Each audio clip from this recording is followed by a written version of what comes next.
Buenos días para todos. ¿Me confirman si me están escuchando, por favor? Sí, Andrés.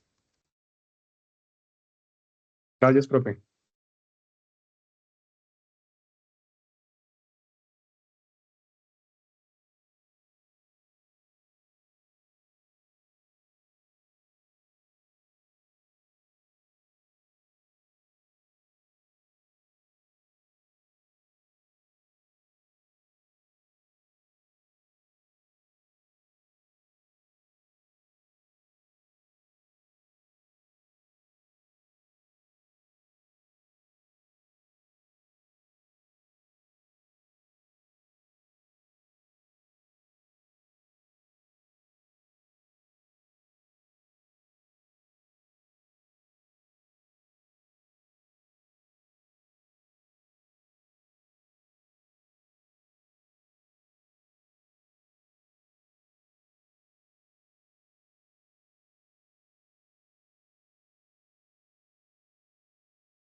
Buenos días para todos. Siendo las 7 de la mañana, damos inicio a la reunión académica del día de hoy en la parte de electrodiagnóstico.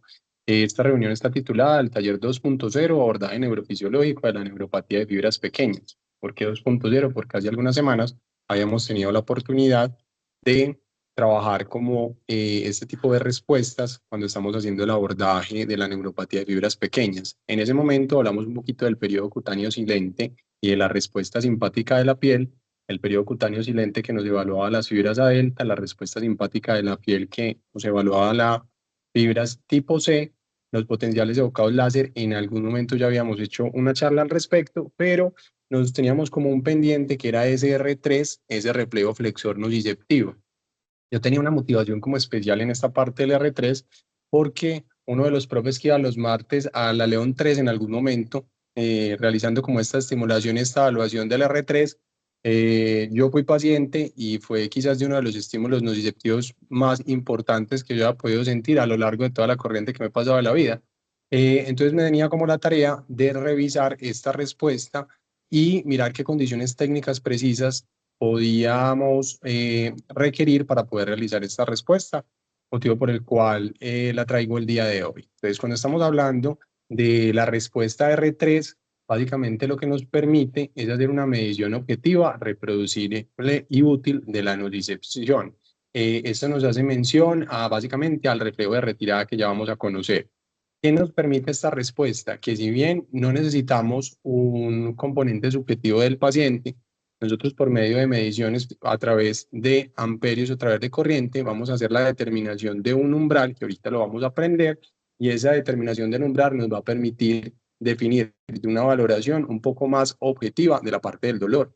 Entonces, en la práctica clínica nos hemos dado cuenta que cuando uno hace una escala análoga visual, una escala subjetiva del dolor, muchas veces es discordante ese dolor que describe el paciente con la cara o con los gestos faciales que el paciente tiene. Entonces uno tiene cierta discordancia entre esos dos aspectos. Sin embargo, si nosotros hacemos una evaluación un poco más objetiva, podría ser casi que hasta un dolorímetro, nosotros podríamos con eso definir cómo podemos cambiar nuestra prescripción farmacológica en diferentes escenarios, como lo vamos a ver. ¿Qué nos dice este artículo? Casi que hay muchas técnicas, ¿cierto? No se han estandarizado protocolos, no se han estandarizado la técnica y esto ha dificultado la realización en los diferentes laboratorios de neurofisiología. Es entendido como un reflejo polisináptico que vamos a aprender. Vamos a poner un ejemplo a alguien que pisa una tachuela. Hay que aclarar que este reflejo polisináptico es dependiente del estímulo nociceptivo que nosotros estemos haciendo.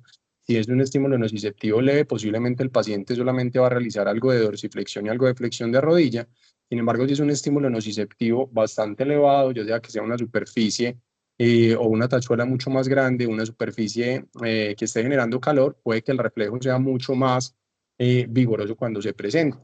Este estímulo nociceptivo empieza en la planta del pie, va a viajar por unas vías sensitivas que van a llegar a unos receptores que van a entrar por la parte posterior de la médula. Vamos a tener unas interneuronas que nos van a permitir conectar directamente con el asta anterior de la médula espinal y nos vamos a centrar primero en la pierna donde se está generando el estímulo nociceptivo.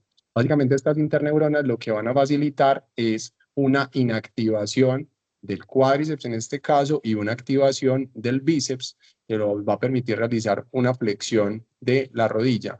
Y inmediatamente esas interneuronas también van a tener una comunicación con el asta anterior de la médula espinal contralateral, favoreciendo que se active el cuádriceps contralateral y se inactive el bíceps. ¿Esto qué nos va a facilitar?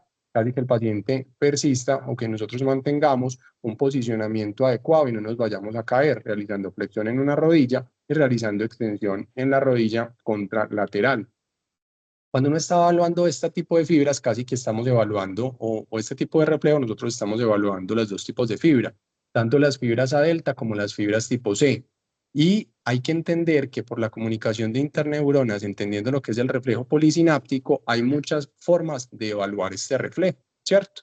Nosotros aquí empezamos a encontrar unos elementos que son interesantes, donde dependiendo de nosotros, donde ubiquemos nuestros electrodos de registro, ya sea en el bíceps femoral, ya sea en el tibial anterior, ya sea en musculatura que involucre los miembros superiores, pues nos vamos a tener como unos parámetros y unos valores de referencia para medir la latencia, la duración y posiblemente la amplitud del reflejo. Pero esta es simplemente es una medición neurofisiológica de ese reflejo de retirada que todos tenemos como un reflejo protector. Dentro de la técnica que se propone, pues digamos en la mayoría de artículos, aunque no hay mucha evidencia y no hay muchos artículos que digamos como que refuercen que esta debería ser la técnica más adecuada, el principal músculo que se selecciona es el bíceps femoral. ¿Qué es lo que debemos hacer? Desde el pliegue popliteo, más o menos a unos 10 centímetros, vamos a ubicar el electrodo activo y vamos a poner un electrodo de referencia que puede estar en la parte del epicóndilo lateral o del cóndilo lateral como del fémur, o la referencia se puede ubicar directamente donde están el origen de los isquiotibiales. La tierra se sugiere que se coloque en la parte lateral del muslo. Para nosotros poder encontrar adecuadamente dónde está ese bíceps femoral, pues lo que se puede sugerir simplemente el paciente en decúbito prono que nos realice una flexión, reconociendo que los isquiotibiales pues, son unos músculos flexores. Aquí tenemos una referencia adicional. ¿Listo? Esta es directamente pues como de uno de los estudios en los que se propone la evaluación de la electromiografía de superficie de ese músculo bíceps femoral. ¿Cómo se puede realizar o cómo sugieren algunos autores? El paciente debe estar sentado, puede ubicar la rodilla semiflexionada en una posición en la que esté cómoda. Describen que puede tener posiciones de flexión entre 60, 90 o hasta 140 grados, pero no es la única posición en la que el paciente podría estar. Inclusive el paciente cuando está en las unidades de cuidados intensivos, estando completamente sedado, con la rodilla en extensión y con la pierna sobre todo relajada, eventualmente se podría hacer la captación de este reflejo de retirada. ¿Qué propone? La impedancia o esa resistencia sí tendría que estar por debajo de 10 kiloohmios. Acuérdense que cuando estamos haciendo potenciales de bocados somatosensoriales, usualmente utilizamos menor a 5 kiloohmios como un patrón de referencia en ese tema, pues como de la impedancia. Pero lo que sí dicen es que el paciente debería estar completamente relajado, idealmente sin estímulos lumínicos y eventualmente podría tener algún tipo pues como de música para que el paciente pueda estar más tranquilo y se evoque más rápidamente el reflejo. Esta es la representación o digamos que hay un estudio que en estos momentos está en curso en Inglaterra, donde muestran cómo los pacientes en las unidades de cuidados intensivos le miden la pupilometría y le miden el reflejo de retirada con el objetivo de determinar cuál es el valor adecuado de los opioides que se le deben estar poniendo al paciente, ya que un paciente bajo sedación, pues casi que nosotros no nos va a poder determinar si estamos utilizando una dosis muy alta o muy baja, pero cambiando el umbral de ese R3 o ese reflejo de retirada, nosotros podemos empezar a jugar como con esas dosis de opioides. ¿Dónde nos vamos a hacer la estimulación? Vamos a hacer la estimulación del nervio sural, la vamos a hacer en la parte retromaleolar, se puede hacer la estimulación con barra o se puede hacer la estimulación con agujas perineurales en la parte retromaleolar. La captación, como dijimos ahorita, pues va a ser en la parte del bíceps femoral, algunos lo hacen dentro del músculo tibial anterior como un sitio de captación. Aquí llegan como unos conceptos que son interesantes, que es el concepto de IPI. ¿Y por qué el concepto de IPI? Pues porque vamos a entender y vamos a aprender que cuando nosotros estamos haciendo el reflejo de retirada, casi que tenemos que hacer un estímulo nociceptivo. En algunos recomiendan que sea entre 5 o 10 estímulos para poder evocar el reflejo. Cada uno o la duración va a ser más o menos de 1000 microsegundos o de 1 milisegundo. Vamos a tener una duración o un IPI, que es un intervalo interestímulo de más o menos unos 3 milisegundos. Luego vamos a tener un segundo estímulo y así nos vamos a seguir yendo casi hasta que hagamos los 5 estímulos. Esto es un factor o esto es un parámetro que nosotros tenemos que considerar al momento de la programación del equipo. Aquí pues como lo que hacemos mención directamente al intervalo interestímulo es pues como para el grupo pues de residentes que nos acompañan, ¿cierto? Y como dijimos, el número de estímulos va a ser entre 5 o 10 estímulos, la duración va a ser de 1 milisegundo de 1000 microsegundos. Vean que esta tasa de estimulación a uno le parece como un poquito sorprendente, reconociendo que cuando nosotros estamos haciendo un estímulo repetitivo, nosotros usualmente escogemos más o menos unos 3 Hz, pero cuando lo estamos haciendo a una alta frecuencia, nosotros escogemos entre unos 20 y unos 50 Hz. Es verdad que lo que estamos hablando casi de 200 a 300 Hz, de un estímulo que sí o sí posiblemente pues va a generar dolor. Se dice que la intensidad no se tiene que pasar pues máximo de 20 miliamperios. Usualmente la progresión se hace entre 1 o 2 miliamperios tras cada estímulo. El IPI ya aprendimos y el barrido, vea que es un barrido que sería más o menos de 30 milisegundos por división, o sea que estaríamos viendo 300 milisegundos de barridos total y proponen unos filtros de 500 Hz, de 50 Hz y de 500 Hz. ¿Por qué les pongo acá la fotico del Sierra Summit? Pues porque es el equipo que nosotros tenemos en estos momentos disponible en la León 13, donde intenté realizar como ciertas aplicaciones con la parte de este reflejo de retirada y ya les voy a contar pues cómo nos fue. Entonces, ¿qué hicimos? Pues yo dije, venga, las dos opciones pues como tenemos de programar, sería uno haciendo una neuroconducción, sería una neuroconducción posiblemente motora. Sin embargo, por ser 50 microvoltios por división, casi que nosotros estaríamos en un umbral sensitivo, digamos, relativamente bajo.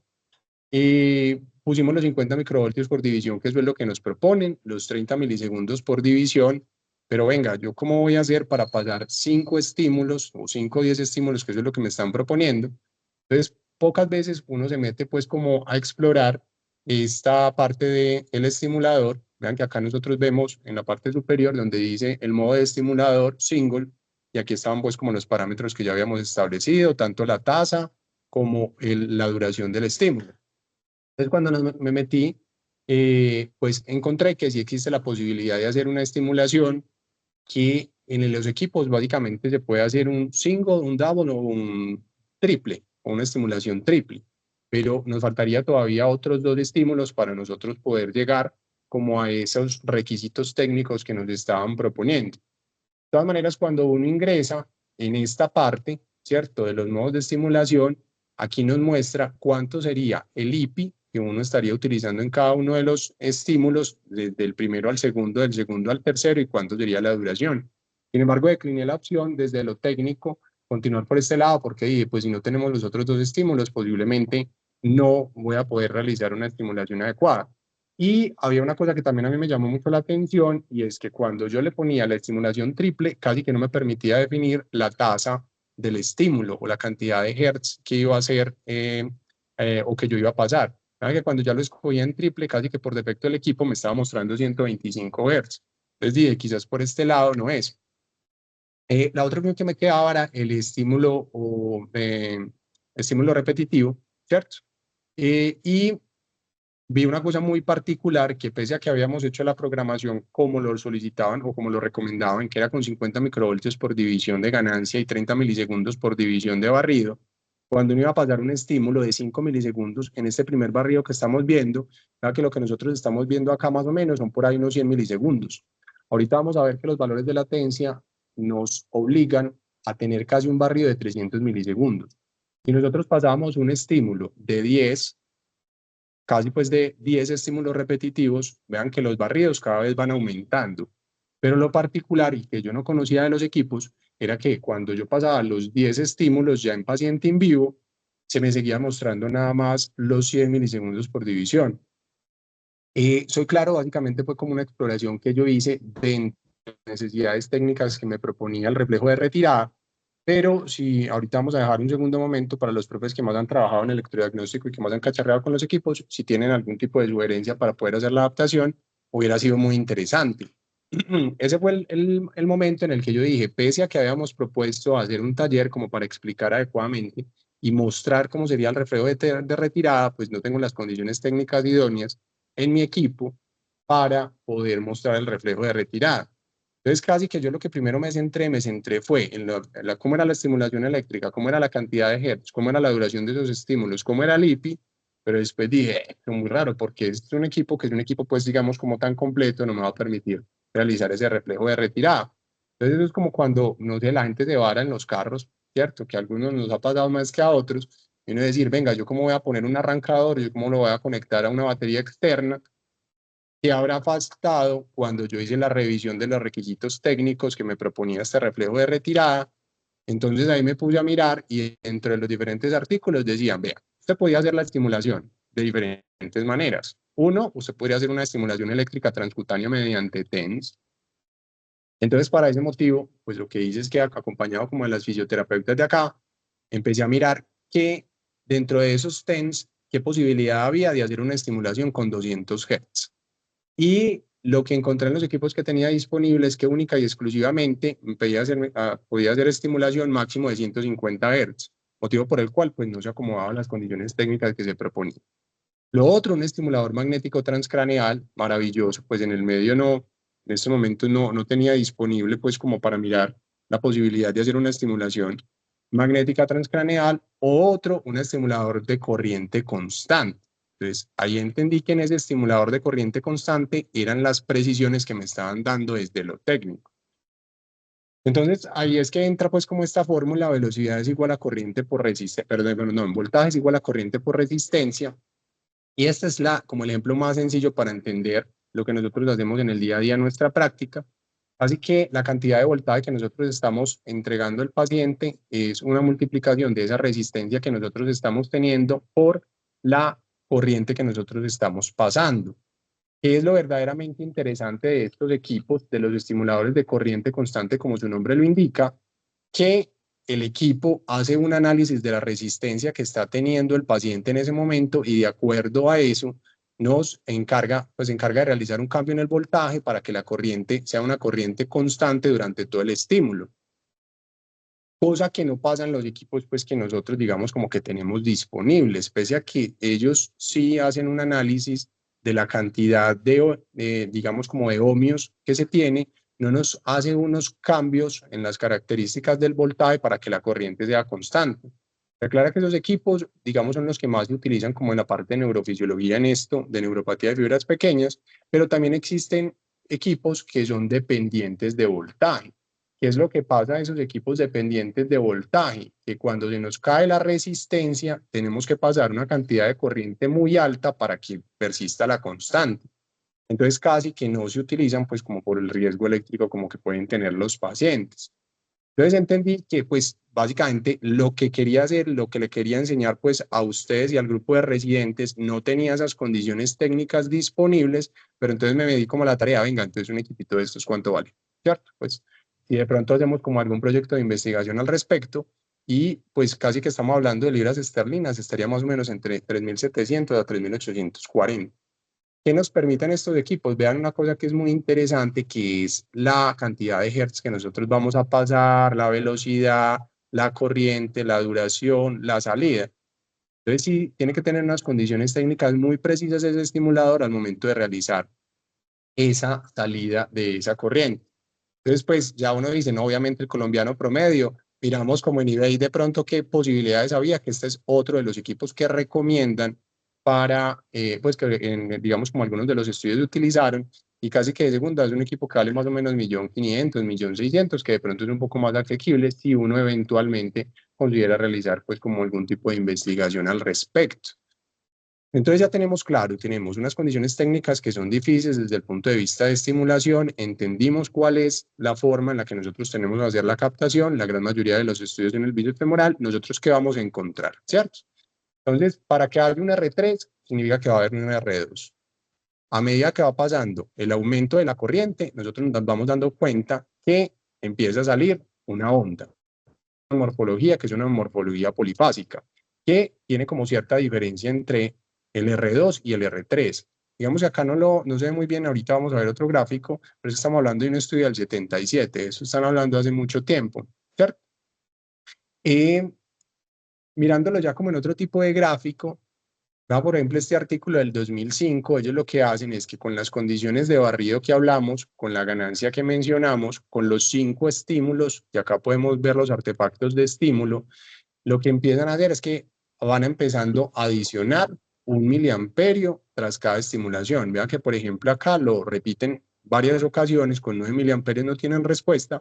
Cuando lo empiezan a ver con 10 miliamperios, se dan cuenta que empiezan a ver como 2 estímulos, lado izquierdo R2, lado derecho R3, y permiten establecer un umbral. Entonces, ¿qué se entiende como el umbral? El umbral es cuando se alcanza a reproducir esa respuesta R3 entre un 60 a un 90% de las veces que yo estoy pasando el estímulo eléctrico.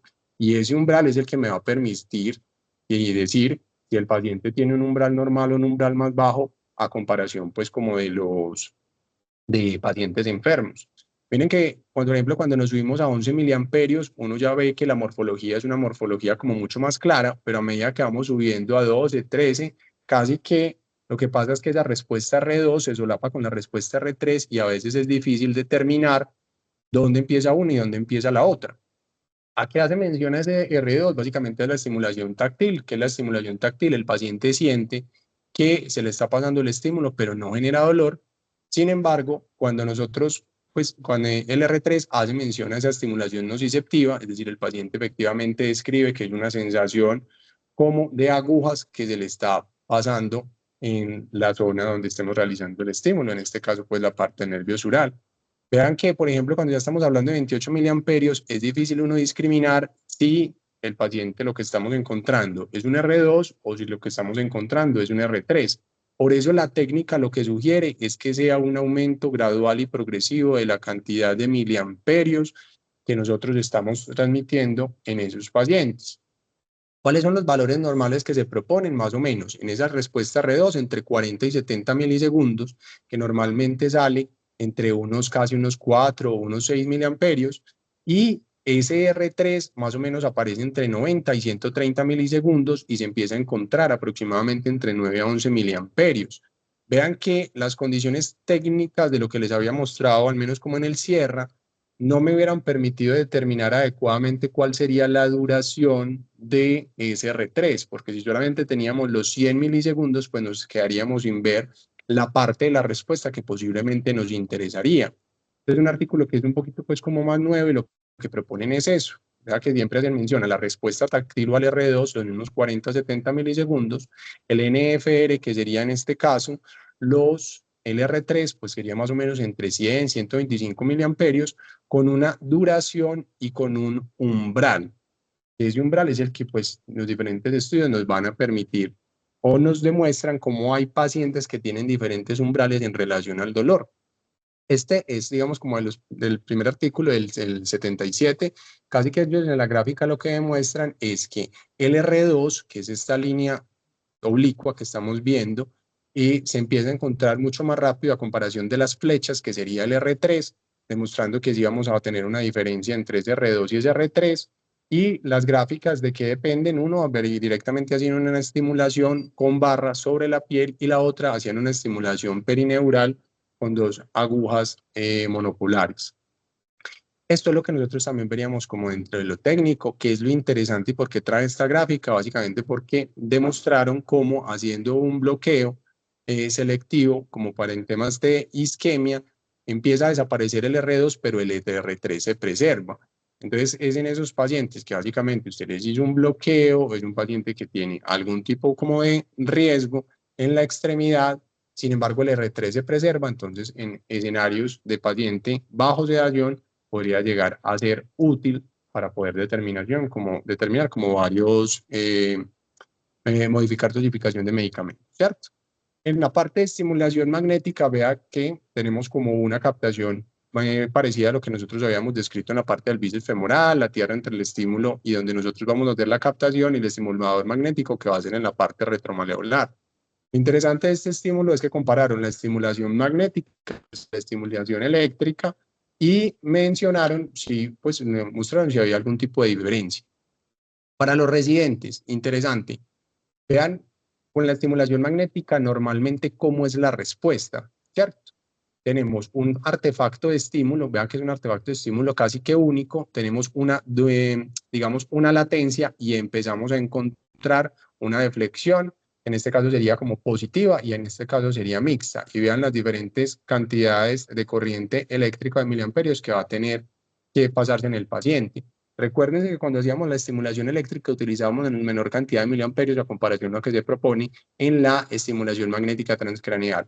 Vean los valores que nos proponen, nos muestran que en la parte de latencia, la estimulación eléctrica, pese a que no tiene diferencia estadísticamente significativa, parece que tiene una latencia mucho más corta a comparación de la latencia en la estimulación magnética. En el tema de la amplitud, la estimulación eléctrica es mucho mayor a comparación de la amplitud de la estimulación magnética sin diferencia estadísticamente significativa. Pero en la parte de la duración es mucho más corta en la estimulación magnética versus la estimulación eléctrica. Ellos, como hacen el análisis final, ellos lo que hacen es que sobreponen la respuesta, que muchas veces eso es lo que se sugiere cuando se está haciendo evaluación de las fibras pequeñas.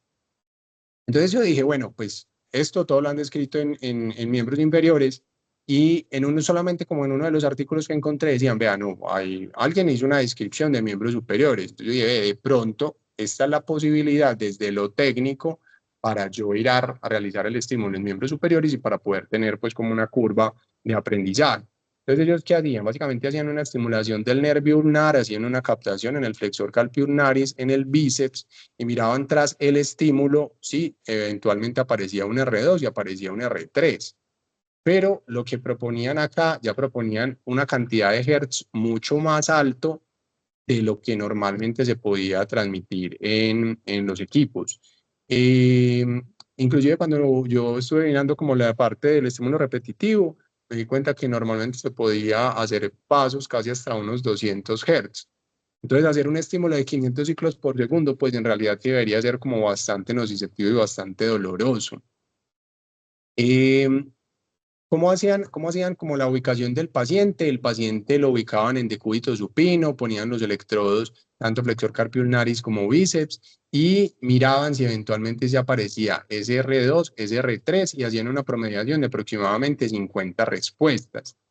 Eso es una pues eso es una promediación que uno con los parámetros de estimulación que estamos entendiendo, pues uno le parece una cosa bestial, ¿cierto? Pues una cosa como bastante alta. Y interesante pues que al menos los pacientes se hayan sometido a eso, o mínimo eran pues como personal en formación, que casi no tenía mucha opción pues como de tomar decisión al respecto. Entonces, bueno, ya entendimos qué es el umbral, cómo se estimula, cómo se ubica. Entonces, ¿qué diferencias hay específicamente en la parte del umbral? ¿Qué sabemos? En las mujeres, el umbral, o sea, la cantidad de miliamperios para que se evoque el R3 es menor que en hombres. El umbral en los niños es menor a comparación de la gente mayor. En el tema como de la obesidad, el umbral es mucho más bajo en las personas obesas a comparación de las personas sanas. Y en la parte del ciclo circadiano, el umbral es mucho más bajo a primera hora de la mañana que en horas de la tarde. Este es como el artículo que aparecía pues como en la parte de las variaciones de ciclo circadiano en relación al umbral en el reflejo de retirada. Miremos que acá están las horas, ahí está, va a ser en la parte de las X, en la Y la cantidad de miliamperios, y nos damos cuenta como en los pacientes que se evaluaron, la cantidad de miliamperios que íbamos a tener que hacer a lo largo del día, pues aquí ya sería como a las 12 de la noche, era un poco más alto. No hay una diferencia muy significativa, pero ellos lo que hacían mención era como por el tema del cortisol. que teniendo niveles de cortisol un poco más altos podía llegar a disminuir el umbral. ¿Y qué sustancias? No sé, por ahí alguien creo que de pronto está con el micrófono abierto, es algo de retorno,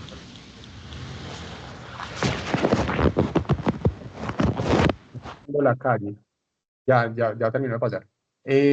¿Qué medicamentos podrían tener un efecto inhibitorio sobre el reflejo de retirada o el NFR? Pues dicen que los opioides podrían tener un efecto inhibitorio, los antiinflamatorios podrían llegar a tenerlo, los antidepresivos podrían llegar a tenerlo, y los críticos y los relajantes musculares. Eh, entonces, esto como que controvierte un poco lo que les había mostrado en la parte de las unidades de cuidados intensivos. Lo que sí dicen específicamente de los opioides es que al parecer no afecta mucho como esa aparición del NFR, específicamente en la latencia, pero que la duración sí puede presentar como algún tipo de alteración. Este es un artículo que me pareció interesante, ¿cierto? Pues muchas veces lo que les decimos a los pacientes cuando tienen fibromialgia, casi que ese proceso de sensibilización central genera un empeoramiento como del dolor y de la percepción que se tiene, pero este artículo lo que buscaba era mirar cómo eran esos umbrales sensitivos entre los reflejos de retirada en pacientes con fibromialgia y pacientes sanos. Aquí están la cantidad, digamos, como el porcentaje de síntomas que podían presentar los pacientes o que los describían, y el montaje que hacían era haciendo una estimulación en la parte retromaleolar, pero haciendo una captación en el músculo tibial anterior, y lo hacían bilateral y comparaban lado a lado. Entonces, ellos que describieron en 21 pacientes que tenían fibromialgia y en 28 controles, que eran controles sanos, sí veían que habían diferencias estadísticamente significativas en la percepción del estímulo. Así que en la fibromialgia había una percepción del estímulo que era más anticipada a comparación de los controles. En la intensidad máxima de corriente tolerable, en la fibromialgia, digamos que eran 20 miliamperios, mientras que en los controles eran 48 miliamperios. En la parte de la escala análoga visual, los valores de escala análoga visual eran más altos en pacientes con fibromialgia que en comparación de controles. Que digamos, todas estas tres cosas posiblemente eran predecibles desde lo que sabemos desde la enfermedad y desde lo que sabemos de neurofisiología, pero la cantidad de corriente como para que pudiéramos evocar el R3 posiblemente era menor en la fibromialgia a comparación como de los pacientes controles. Eso es interesante. Acá, pues digamos como que ya comparan, ya sea la percepción del estímulo, vean que la percepción del estímulo en la cantidad de miliamperios es más bajo en fibromialgia a comparación de controles. En la máxima corriente como toleraba, vean exactamente lo mismo, pasa con fibromialgia y pasa con controles. En la escala análoga visual, los pacientes con fibromialgia, vea que casi todos los datos estaban, digamos, como muy reunidos en la cantidad de 10 miliamperios, y la menor cantidad de corriente para obtener el reflejo nociceptivo, casi que eran valores mucho más bajos en la fibromialgia que en control. Entonces, casi que nos reitera desde el punto de vista de neurofisiológico cómo estos pacientes tienen pues un reflejo de retirada que va a tener unos umbrales más bajos. Si uno, digamos, como que es mucho más ambicioso, uno eventualmente lo que podría llegar a hacer, y esto lo digo como a fines de investigación y no del día a día porque no sería práctico, sería casi que confrontar y confrontar de pronto no sería la palabra, sino contrastar a los pacientes que tienen fibromialgia, que le dicen a uno que los medicamentos no le están funcionando, pero que uno podría hacer una comparación, un antes y un después de un reflejo de retirada, para uno decir si eventualmente ese umbral cambia, al menos tener como un valor un poco más objetivo a comparación del discurso basado en escala análoga visual y en escala subjetiva del dolor. Yo me puse a buscar qué más había pues como estos R3, ¿cierto?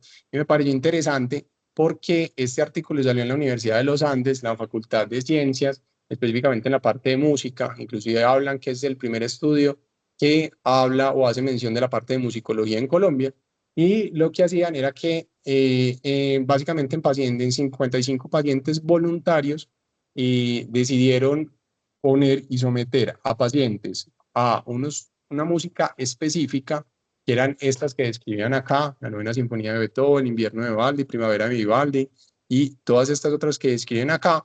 Esos 20 voluntarios básicamente lo que hacían era que les ponían diferentes melodías y ellos describían qué tipo de melodías le generaba placer o le generaba disfrute o calma, ¿cierto? Con eso que hacían estos 20 voluntarios independientes, básicamente construían digamos como una melodía, y esa melodía era la que iban a someter a estos 35 voluntarios entre pacientes músicos y no músicos, a los que iban a someter a el reflejo de retirada. Esto es casi lo que ellos como que proponían. Les ponían la música al paciente más o menos entre unos 8 o 10 milisegundos, iban a hacer la parte de la estimulación para determinar el umbral. Ellos hacían una calificación pues como de los estímulos después de haber hecho la estimulación del umbral, y luego iba a tener un momento de silencio y iban a mirar si habían diferencias al hacer el umbral del reflejo de retirada. Casi que esto es lo que nos permitía determinar, venga, la música nos efectivamente va a permitir hacer un cambio en ese reflejo de retirada. Ellos que utilizaron, básicamente fue un TENS, ¿cierto? Pero utilizaban frecuencias de 100 Hz. Entonces no sé hasta qué punto ese fue un limitante técnico que ellos reconocen, que no tenían un dispositivo que le permitiera generar las condiciones técnicas necesarias para poder esclarecer que efectivamente estaban buscando un reflejo nociceptivo. Vean que inclusive la cantidad de corriente que ellos ponen son cantidades entre 0 y 80 miliamperios, que son corrientes altas a comparación de lo que nos propone la técnica. Ellos hacían un registro en el pedio, evaluaban la escala visual análoga y la transmisión de la música la hacían pues mediante audífonos. Y este es el gráfico que muestran.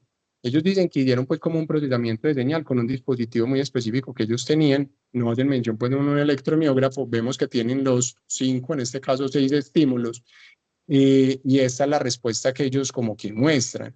¿Qué me llama la atención? Cuando uno ve esto, a mí inmediatamente por morfología me pareció más una respuesta simpática de la piel, porque vean que tiene su componente bifásico, un componente positivo, un componente negativo. Y los valores que ellos proponen, al menos en la parte del puntaje del dolor sin música y con música, era exactamente igual, tanto en músicos como no músicos, sin diferencias estadísticamente significativas. En la parte de las latencias y en la cantidad de miliamperios, vean que no tenían diferencia tantos en músicos y no músicos. ¿Y qué mensaje me queda esto? No solamente en la parte de reflejo de retirada, sino que muchas veces cuando estamos haciendo electrodiagnóstico, uno casi que pone pues música como para que el paciente esté más ambientado, esté tranquilo, que eso eventualmente pueda mejorar como la percepción frente al disconfort que genera la música, que genera tanto las corrientes eléctricas como la electromiografía de aguja, pero esto nos hace como cuestionar un poco. Hay otro artículo adicional que ya también había salido al respecto que dice que no hay mucha diferencia ponerla o no ponerla, casi que es como disfrute pues como del evaluador. Inclusive es muy llamativo que ellos describen dentro pues como de las conclusiones que algunos pacientes tuvieron cierta predilección por el momento del silencio más que por el momento de la música cuando se va a hacer el estímulo eléctrico. Y ellos dicen que eso es muy raro, pues porque se estaban escogiendo población que era música y no música, porque iban a escoger principalmente el silencio más que la parte musical. Y lo que tuvieron es que posiblemente era una población que no estaba lo suficientemente entrenada, sino que apenas estaba empezando como los primeros semestres de música para tener esta apreciación, pero que ellos no pueden garantizar. Pero sí reconocen como esa limitación en la cantidad de hertz que estaba pasando el paciente.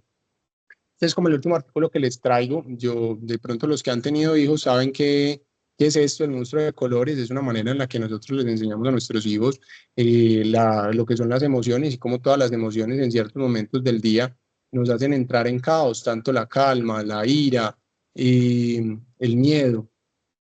Entonces ellos lo que proponían era evaluar el reflejo flexor nociceptivo mediante diferentes componentes emocionales para modulación del dolor. Y la cantidad de pacientes pues, que escogieron 39 en cada grupo, utilizaban unas cartas, que son unas cartas que ya están establecidas en la literatura. Esas cartas, o más que cartas, son como imágenes, ¿cierto? Hay unas imágenes que representan paz, que representan tranquilidad, hay otras imágenes que representan miedo, hay otras imágenes que nos representan horror. Inclusive ellos describen que las que representan horror hacían mención a mutilaciones como de personas y actos violentos. No es que cogían cualquier tipo de imagen en la literatura, sino que esas imágenes ya están establecidas a nivel internacional y son como si fueran un conjunto de imágenes de acuerdo a lo que uno esté intentando buscar en el paciente para hacer el cambio desde la parte emocional. Entonces, en unas, ya miremos acá cómo sería, pues, como lo hicieron. preparaban pues como al paciente, hacían la firma del consentimiento informado, primero hacían la medición de ese umbral de la respuesta flexora nociceptiva, luego había como un bloque de control emocional de acuerdo a lo que nosotros quisiéramos en ese grupo como de pacientes. En unos lo que íbamos a buscar era como suprimir la respuesta, en otros lo que íbamos a hacer era como reforzar esa respuesta nociceptiva y íbamos a hacer pues como un análisis. Ellos sí describen que utilizaron un dispositivo de esto, 5 estímulos, cada uno digamos que tenía una duración de 1 segundo con 250 Hz, máximo pasaron 50 miliamperios y la impedancia si la reconocen menor de 5 kiloohmios. Y ellos lo que dicen es que casi que no hubo ninguna diferencia entre la exposición a imágenes que buscaban suprimir ese reflejo flexor nociceptivo versus los que buscaban reforzar ese reflejo flexor nociceptivo. Las razones, pues, como que traigo para que todos como que aprendiéramos un poco, pues esto es una técnica neurofisiológica objetiva para la evaluación del dolor y es una técnica que al menos uno, eso intangible, como es la escala análoga visual y la escala subjetiva del dolor y la medición como de calidad de vida, pues muchas veces tiene un trasfondo y ese trasfondo que nosotros deberíamos buscar es algo más objetivo que nos permita decir al paciente, vea, sí, no, le duele, no le duele. Ahora, pues después de entender esto y que les conté un pedacito de historia, los residentes han visto que he estado más o menos hace por ahí unas 3 semanitas cacharreándole al equipo, inclusive por ahí Alejandra entendió lo que era un reflejo flexor nociceptivo, al menos en el estímulo eléctrico de 200 Hz a 4 miliamperios, donde sí como que tuvo dolor. Eh, Son condiciones técnicas supremamente retadoras. Yo pienso que en la ciudad en este momento no contamos con dispositivos de esto y sería muy interesante uno poder explorar más en este campo. Sí, hay que tener una experticia clínica, vean que esto es un campo pues que le permite a uno estudiar una área del dolor y una área específicamente de las fibras pequeñas que muchas veces como que omitimos y sería un excelente campo de investigación como para los residentes futuros si contáramos como con los equipos disponibles. El otro mensaje, yo no se queden con la historia de que solamente que en el Sierra Summit, como no se pudo eventualmente tener estas condiciones técnicas, en los otros equipos no. Entiendo que en la ciudad contamos con otras marcas, encontramos con Nihon, encontramos con Natus, encontramos con Viking, tenemos como diferentes opciones. Entonces, a los profes y a la gente que le gusta cacharrar estos equipos y eventualmente tiene interés o se da cuenta que las condiciones técnicas eventualmente podrían facilitarse, pues estaríamos como disponibles como para hacerlo. No sé si tiene alguien alguna pregunta, algún comentario, alguna experiencia al respecto.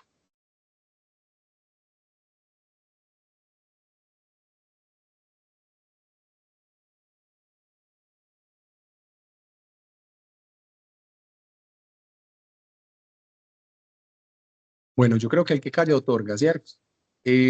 Damos como terminada la reunión de electrodiagnóstico del día de hoy. Les agradezco por la participación.